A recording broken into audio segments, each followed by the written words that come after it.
Hello. Been a while since I actually done a video. As I get for being tired and working so much work. Oh, let's see. We got all these fanfiction characters. Why is this like this? Okay, let's do that. Okay, so welcome back. It is hopefully is gonna be the final part of this tier list. Meep can't be here today. He's gonna be busy, and he also said he doesn't want to do this anymore until we're like figure something else out. Don't worry, he'll come back sometime in the future. He promises that. But he took one look at this character, and he's like, "Nope, I'm out." he's afraid of the fairies, very afraid of the fairies. So I want to get these characters. I want to get this done. So instead of waiting for him, let's just get into it. Also, make sure to like the video, subscribe to the channel, and click on that bell for notifications. Leave a comment in the comment section below. So let's get the Yu-Gi-Oh characters out of the way. Shayla. Let's see. Shayla is an interesting character in concept. She's a blind duelist. She has the Millennium Scales in the story. And she kind of filtered around dealing out justice, wanting to deal with injustice in her own way, and the skills help her with that. The problem is, her character's incomplete. This is mainly because the Shayla story whole thing never really finished, so there's that. There's also the fact that like the second half of Shayla's story, the second half of the second story, she kind of felt like a minor character, despite the fact she's the main character. So let's put her in. Where is? Yeah, let's put her bottom of the stage here. Let's see. Next one. These four: Mana, Mahad, Magus, and Melanie. Let's start with Mahad and Mana. Now, this is technically cheating because these three are technically, well, Mana and Mahad most likely are technically real characters. They are the Dark Magician and the Dark Magician Girl in the Yu-Gi-Oh anime. However, this is technically a like completely different dimension for them, and I'm still waking up. I'm still recovering from those 12-hour shifts at work. But this is technically a different dimension, and thus they're only really the characters in name only. So there's that. So let's start with Mahad. Mahad is just a simple teacher character. Like there's nothing objectively wrong with him, but there's really nothing to really talk about because he's just there to help Mana on her way in her journey in this story.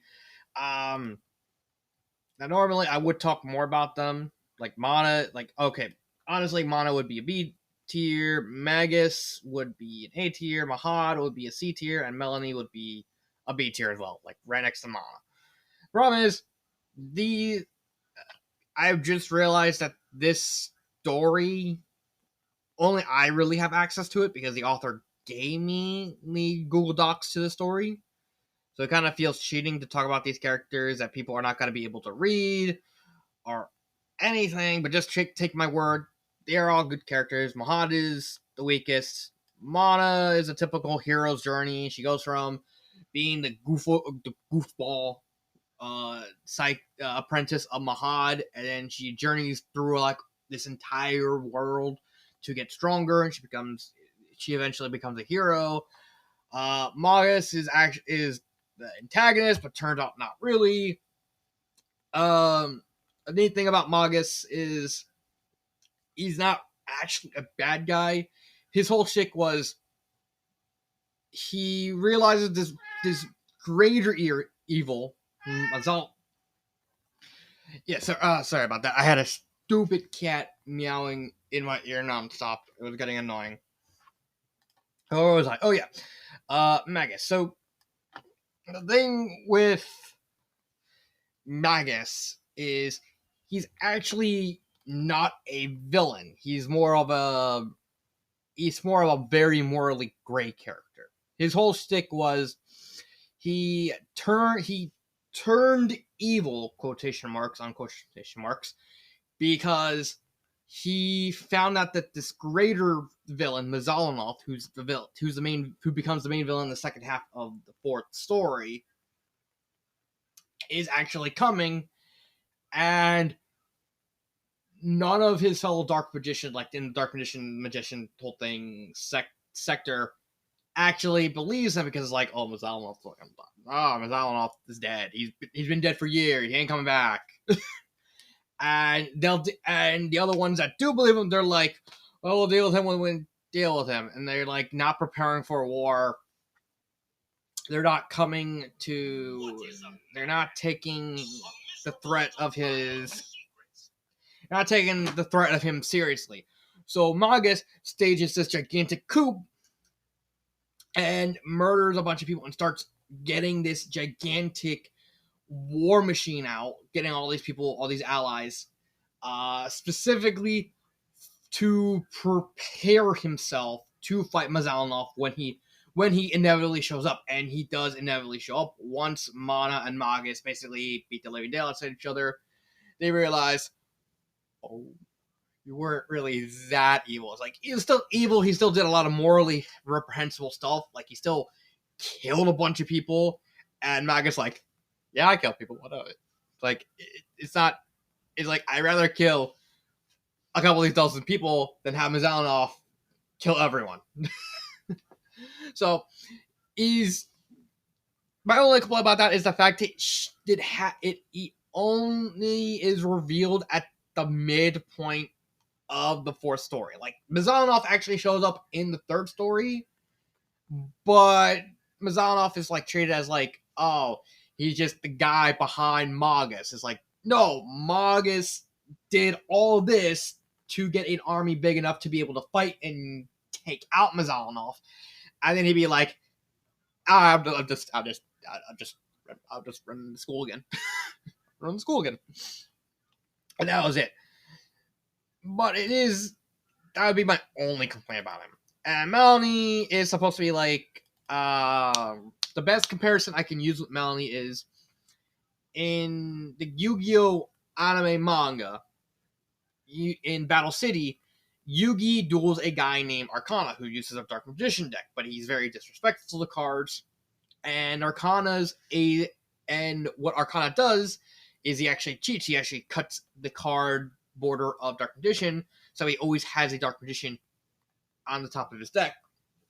And Dark Magician is portrayed as like a more evil version of Yugi's Dark Magician. It's like, instead of a purple armor, it's a brown armor, like a reddish brown armor, like a rust color armor. And he has tan skin and white hair in contrast to Yugi or Yami's very fair skin and purple hair. So Melanie is supposed to be a sort of dark version of Mana, the Dark Magician girl. Magus created Melanie and basically said, you're going to be dead because your DNA is unstable and you need to kill Mana to be able to stabilize. So basically Magus basically manipulated Melanie after creating her, said, you want to be able to live a long time, you gotta kill her. But eventually Melanie is able to actually stabilize herself with some magic, and then she just basically wants to kill Mana to kill Mana. So like, she actually goes insane. She's not that great a character. She's more of a reoccurring antagonist for Mana and her team, but mostly Mana. It's been a long time since I read these stories, so bear with me. So she's okay. The final fight happens in like the way to Mazalanoth, where Melanie completely breaks down, and she's worried that she's gonna die, and then realizing that there is no shame in death. Like she's okay with it. She doesn't die, but it's more Magus uses his magic, because at this point, Mana kind of realizes that they're gonna have to team up the Beatman's on and off. And Magus manages to like seal Melanie in like a cone, because she literally started falling, like on a genetic level, falling apart.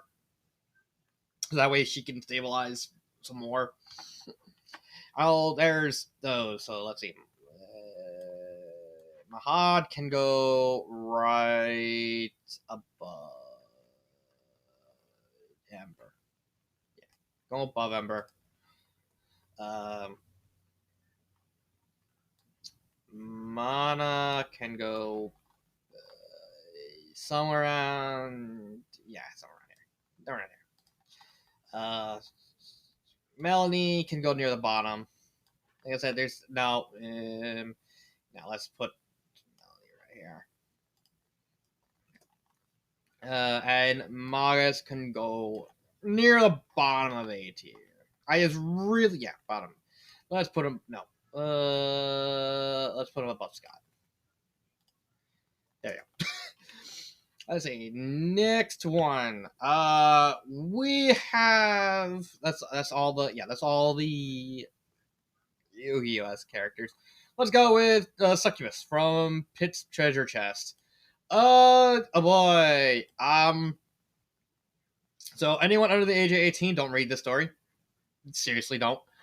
The best thing I can say about Succubus is she's alright. Like, she doesn't have anything outstanding about her. She's pretty much just. I'm trying to figure out how I'm gonna say this without going like into the adult thing, because her story is an adult story. Let me just put her. Let's put her above Ember. Let's put her above Ember. Jesus, she pretends to be Pip from My Little Pony's Mail Order Bride, and then decides to help him run his little strip club, turn his bar into a strip club. And she's very, very promiscuous, but she comes from a bat city where she's kind of well known, and she just wants to live. She's just like she wants to be. She's apparently royal, but she wants to be a sort of girl next door. That's the best I can say without going into very, very adult provocative words. And I don't want that to happen, because the video that talked about her got struck because of the thumbnail, because for some reason the thumbnail would not change, but I don't want to risk it with Succubus. She's a very, very adult character. Her and Pip do a lot of naughty stuff in that story. She's a stripper, and she does have some confidence issues, and she is eventually revealed in the sequel to that she's actually royal, and she's actually very well known in her village. Pretty much, more or less, is destined to run it, but she doesn't want to. But take my word for it, she's actually an alright character. Nothing outstanding, but it is what it is. Let's see. Okay. Who next? Because I want to get rid of all the characters that I don't have a lot to talk about first.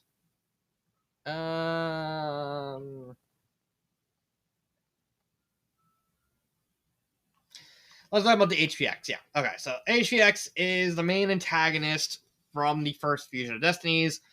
If y'all know, earlier I did Valkyrie from the sequel with Meep. HPX is not as good as Valkyrie. He's basically like the same thing as the SAX from Metroid Fusion. He's just Harry instead of Samus. He just randomly turned into like Ridley and Kraid in like his fight with Samus. Top of D. I mean, he doesn't really have much of a character. He's just a demonstrable thing that exists that just happens to copy Harry and just destroy stuff. He doesn't really have much of a personality. He doesn't have much of a growth because his whole goal is he just wants to kill Harry. Like, he doesn't really grow any more than I just exist. Let me kill Harry. Pew, pew. So there's that. Let's see. The monster let's do the monster username girls. There was a lot of characters, so I only picked these three because I think these are the three most interesting. UEC Nakahara is, all three of these are C. The thing with Monster Yusume is it's a very slice of life-esque story, and none of these characters that's focused on like all the characters being like lesbians. I mean, it is more of a spin-off. This is like a gay version of Monster Musume. Monster Musume is a very somewhat provocative anime manga. I mean, in a manga, they show that, all the girls show they're pretty much end up being topless in some way or another. So it's not that far-fetched. The thing is, a lot of these characters are essentially flat. They're functional, but they're not really three-dimensional. But these are the three best ones. So we have UC, who basically wanted to do this because she wanted to date, or she wanted to see if she can date one. She does date Haru, and she just eventually have a dream of wanting to run an onsen. So that's something. That's the problem with they don't really have much. Let's put all of them right after each other. Haru is a harpy, a raptor harpy, so she's carnivorous or snow owl. Like there's several times where her Yurisu actually calls out to her and her head turns completely 180, which is actually a cool image. But there is a reveal that she was actually part of her kind's military, so she actually shows up in like a bomber jacket and like some sport pants, and that's fine. And then we have Oh, I got it. That's supposed to say Quistis. She's basically a royal slime. When we're first introduced to her in the story, she's basically this royal brat. Like, she's like, "Aha! I am hearty. I am the queen of the slimes. Worship me in the ground I walk on." And then she turns out to be somewhat of an idiot. Like, she's an actual airhead, but she wants to get smarter. So she actually copies this royal thing because she wants people to kind of take her seriously. And then when she's either starved or when she's exhausted or tired, she turns into like this little tiny blob thing where she's like, "This is cute." Okay. How to stop again? Oh yeah, where was I? Quistis. Yeah, Quistis. Where is she? Oh, there she is. Or Quest. that's not her actual name. Quistis. When Quistis gets dehydrated or tired, she turns into like this little ball, and she's like, "Quistis is content.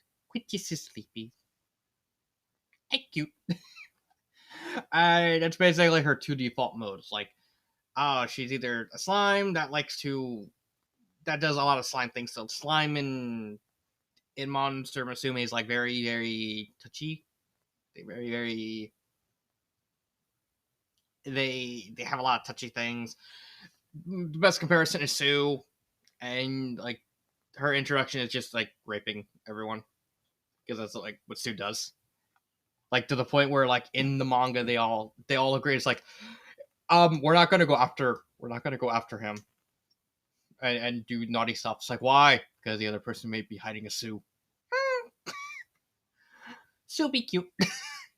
And that's why Sue is best girl in Monster Musume. She's cute me, hug me. I'm a slime who only wears a raincoat. Okay, so let's see. Next, Tibetan Calcite. Okay. So there's not really much of them. They're both going to go in B in D.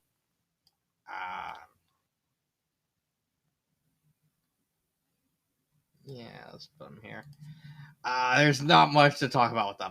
Calcite is basically a corrupted gem that was created by the Nazis, and so she has to deliberately like eat people and cook them alive to live as long as she can because her body's constantly radiating radiation, and also the fact she's constantly breaking down, so she has to keep eating gems in order to actually still alive. She is very promiscuous, but that's more just like that's supposedly more a psychological tactic. She acts like this to basically discuss the people she's fighting, so that way she gets off guard, so that way she can get close to them and basically eat them. Tibbets is like a history guy. He's just a guy who teaches Steven about history. That's it. He dies in the end, but yeah, there's that. Let's see. Ria Belmont from Untested. She's a C, near bottom of C. Let's put her. Let's put her above Succubus. Yeah. Okay, so the thing with Ria is she is a Belmont. She comes at the time where Dracula is not really existing that much. And a neat thing with her is when she grabs the whip, she starts talking to Sarah Trantrell. So the Castlevania lore, Sarah Trantrell was the girlfriend of Leon Belmont, and when she got sick with vampirism, she willingly offers up her soul to be absorbed into the alchemy whip to basically cause Leon to be able to physically kill and defeat Walter. And thus, that's how the vampire killer was born. Leon killed Sarah, willingly let Leon kill her with the whip, let her soul go into the whip, and it became the vampire killer. So, there's that.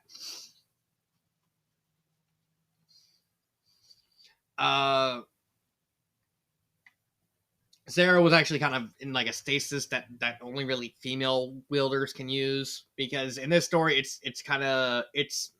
this story is meant to be in the more vein that this takes place in Sonia Belmont's timeline, because Sonia is considered an alternate timeline, so hence why she's able to say, "Oh, I was hanging out with Sonia."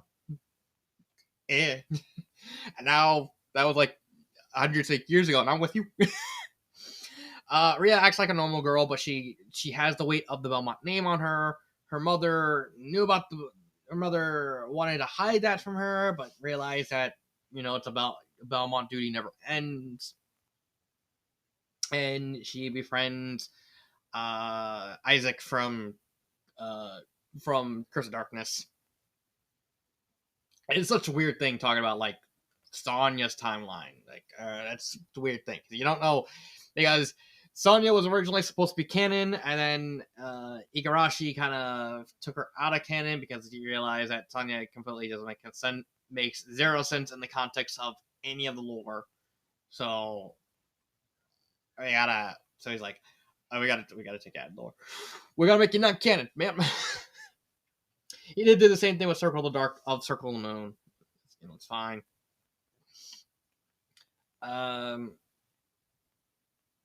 But Ria is mostly just a normal girl. She does normal things. She hangs out. She wants to like just be a normal girl. There's not really much substance to her.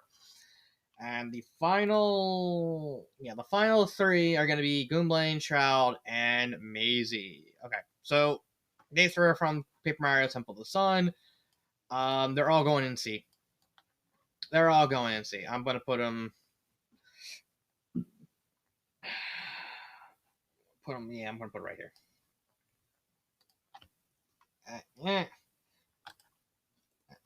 Okay, so let's start with Shroud. Shroud's the main antagonist. He wants to make the world in perpetual night. he's just a generic villain. There's nothing really outstanding about him because he doesn't really show. He only shows up as the sort of in the interludes where he appears. He doesn't really have anything much more. There is still the hilarious moment where he's like, "What, you're telling me I'm not Peach had nothing to do with this? Well, I'm gonna kill her then." Meanwhile, Peach is like, "Oh, I didn't have to be kidnapped this time." Which honestly was a kind of funny moment. Maisie is the most developed, well, second developed behind Goomblane. You know, I'm gonna bump Goomblane up to B. Yeah, the bottom of B. Okay, so Maisie's whole thing is she lived in this forest. She lived in this little village forest, and noticed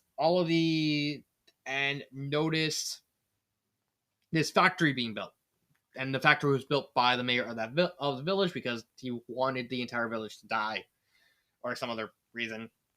So she goes to confront him. He pushes her into a vat of poison, and it's supposed to be like an analog of the Joker's backstory. And she goes kind of mad, and she befriends these three, and then she manages to come back. She has some control of poison. She kind of I can't remember. You know what? I actually can't remember her character. Hold on, I wanna double check. Okay, I had to actually be. I went to the TV tropes page because I'm not spending a couple hours reading Temple of the Sun again. So here's what's happened. She found the factory. It was being built, and she got stuck living in there. She didn't get dumped into the vat by the mayor. She's stuck there, and she lived in there for so long that she actually got immunity to poison because she wanted to actually destroy the factory because it was starting to poison her village. The mayor found out she was living there and saying, if you don't help me, I'm gonna kill your son. And he basically sent her after Mario to basically prevent everything from happening. So over the course of the story, or the course of the first couple chapters, as in groups of chapters instead of individual chapters, Temple of the Sun is weird. She actually secretly helps Mario behind the scenes by kind of inadvertently guiding him where he needs to go, but also wanting to, unintentionally trying to be evil, but we know she's not. And then come the chapter where she fights Mario for the last time, she kind of bears her soul to like, my son is dying. I don't want my son to die. It was the mayor's fault, and he's basically had him up to gunpoint, and I can't really do anything. And then it turns out that she's actually one of the partners that Mario has to willingly join. So it's like, well, that stinks. Okay, let's bring you along. And she turned out to be like a strong, independent Maisie, but she kind of works because she actually loves her son and she wants to protect and save him and all that. That's fine. And why she's below shroud, she's just I don't really. It's the fact I completely forgot about her. I forgot what she was. Okay, so now we have Goomblane.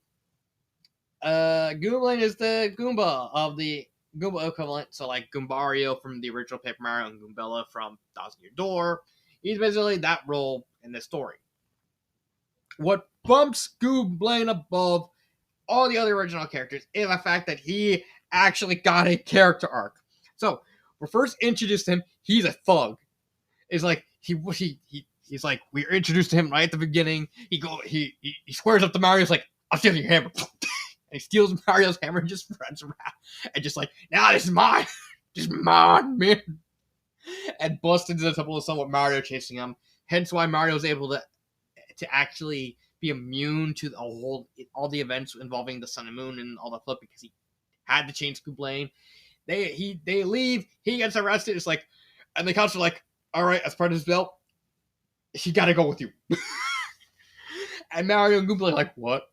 Like, no, no. Do you, if he says no, then you're gonna be in jail too, Mario. We don't care who you are. You're going in jail. So Mario's kind of stuck with him for most of the story. And Mario and Goomblain hates Mario. He hates this mission. He hates all the partners that slowly join up. And he's like, nah, I hate you. I'm going to deal with you. I can tolerate you, but I hate you still.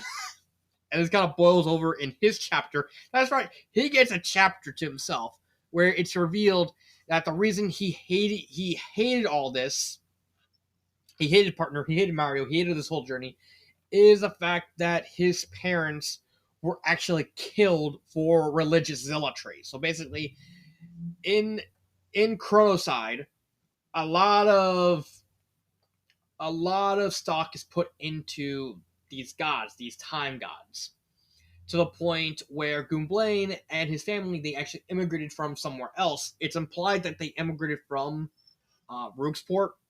Implied. It's only barely implied because we don't really know. They say all we know is they immigrated from somewhere, but since Chronoside is mostly an island nation, it is, and based off its relative location, it's more than likely he probably immigrated from Rookport. And his family, they didn't really believe in these time gods, and despite all the people saying, oh, you gotta believe in these time gods basically run everything here. His parents and Goomblain didn't particularly care. The best you can say is they were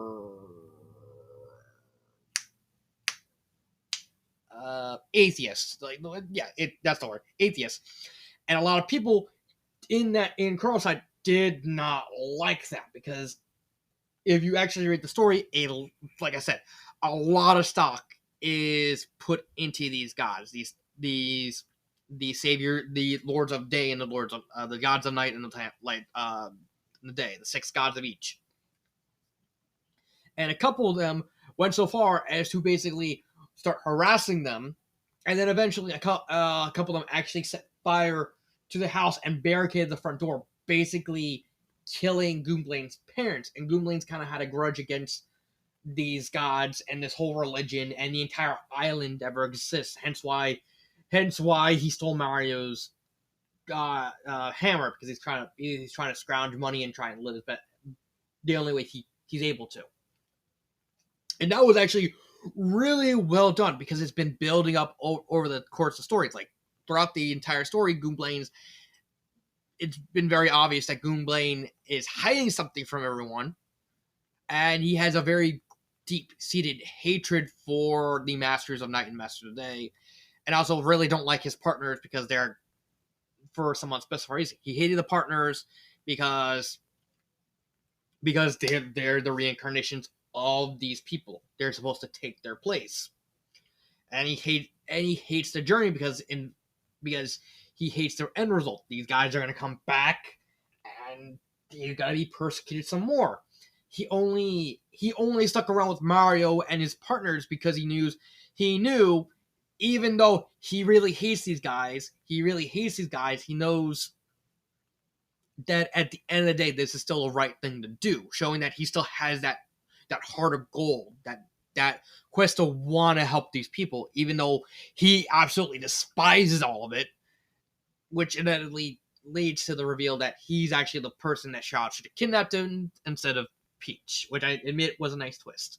There's also the fact that, unlike Goombario and Goombella, Goomblain actually has a character arc, which really helps him out, which is really cool. So that's why he gets the B tier instead of the C tier. Just there's at least a lot more context because he's been there since the beginning, unlike the rest of the characters, where they only get the character arc in their respective chapters, but Goomblain gets the character arc all throughout the story. It's really cool. I like it. So how many people do we have left? How many people do we have left? We have 12. Okay. Next one. Let's talk about Mala. Yeah. Okay. So Mala is a character from Being Mei Ling. She's basically a fairy in Jinzokyo that works for the Scarlet Devil Manor. So here's the thing with fairies in the Toho Project franchise. They're dumb. They are not the smartest people.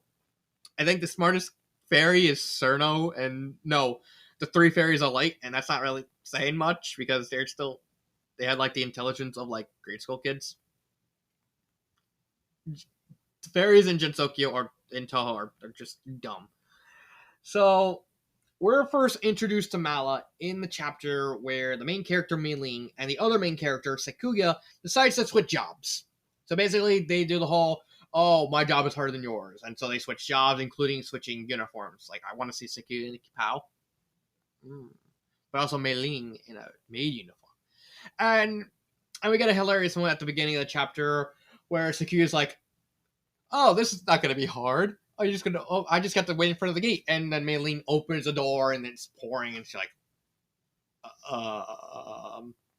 "Here's an umbrella." But Mala's actually not named yet. She's actually an unnamed fairy.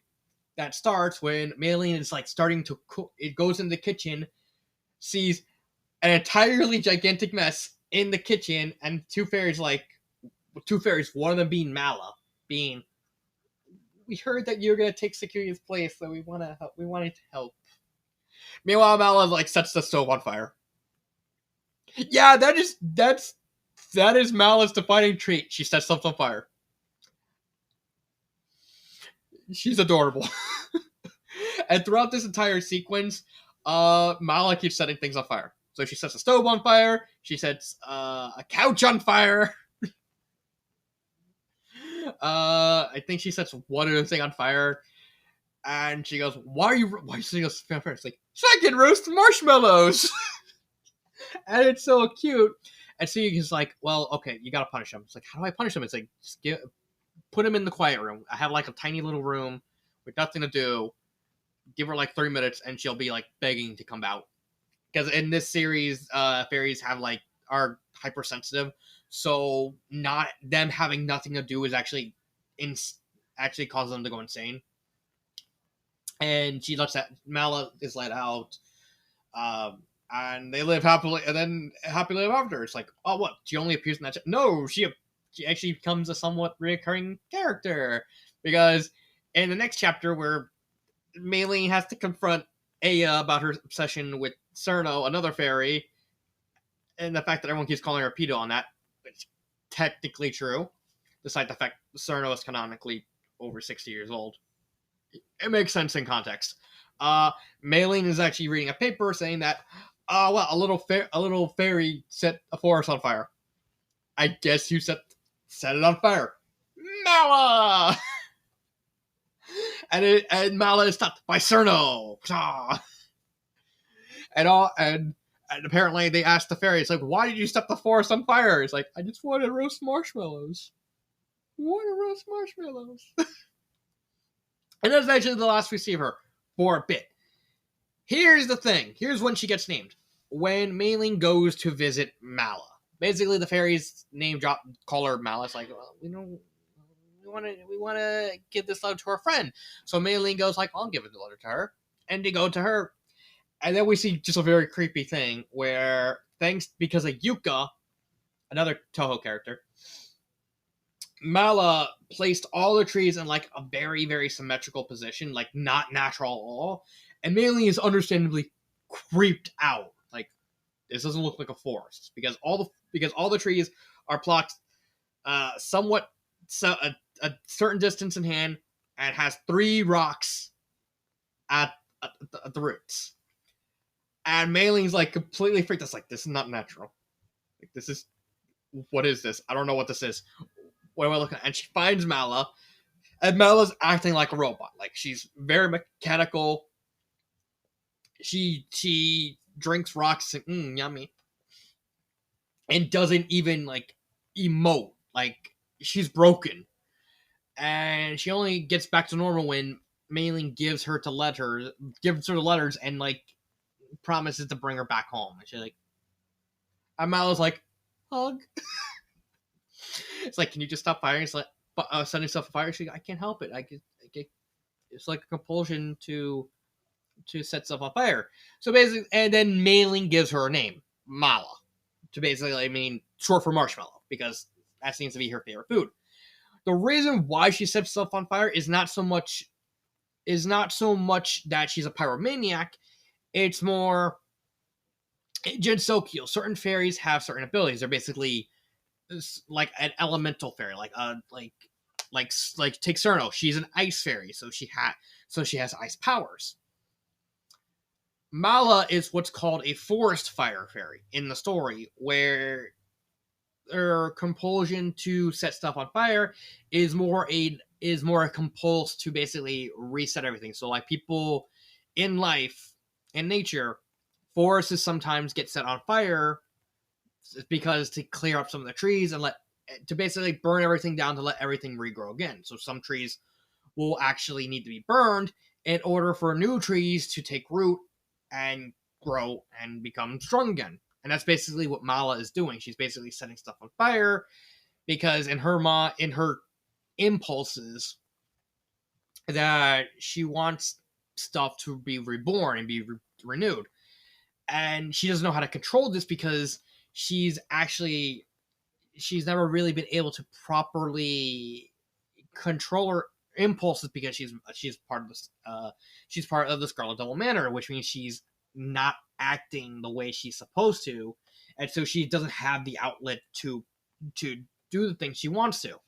So that causes her to like set random things on fire, like the sofa, like the couch. I mean, not the couch, the stove. And this all culminates in the climax of the story, which she actually causes. She actually goes to basically Maylene gave her a bag of marshmallows, like just eat the marshmallows by itself, like, and so Mala just eats the marshmallows, and it's like maybe it's better to share the marshmallows. And Mala actually goes insane because because she had to repress it for so long again that she can't. She basically goes to Kaguya, finds out that she has this coat that radiates heat. That's basically this fire coat, and she steals it from.